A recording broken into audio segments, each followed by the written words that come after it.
Actual तो set उभं करणं, ते गाव उभं करणं मग कितपत हे होईल असं वाटत होतं, पण तितकं सेम टू सेम नाही बनवता येणार, पण तसंच्या तसं माळीन गाव बदलापूरमध्ये उभं केलं गेलं.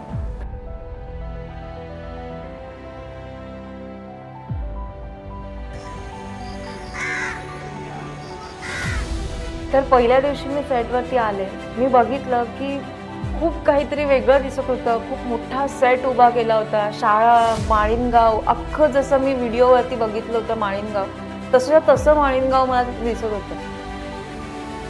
मला वाटतं मराठी फिल्मच्या इतिहासात मी पहिल्यांदा एवढा मोठा सेट पाहिला असेल.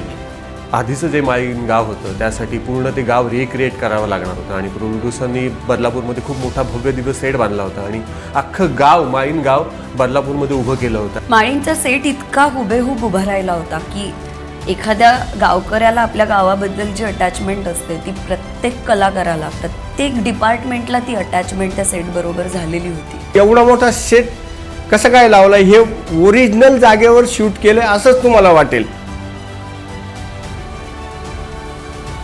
गाव उभं केल्यानंतर आमच्या काही तो सिनेमाचा जो आधीचा सिक्वेन्स आहे तो तिथं झाला, त्यामुळे आम्ही त्या पूर्ण ते माळीन गाव आणि त्या गावाशी म्हणजे सगळ्या त्या एकूण जो सेट उभं केला होता गावाचा तिथं एक ग्रुप झालं होतं. आणि एका परीने एक जिवंत गाव तिथे उभं राहिलं होतं. माणसं तेवढी होती, कॅरेक्टर्स तेवढे होते, त्या प्रत्येक पात्राची त्याची गोष्ट होती, त्याची फॅमिली होती. हे सगळं या एका सेटवर उभं राहिलं होतं, त्यामुळे जणू काही एक गावच उभं राहिलं होतं.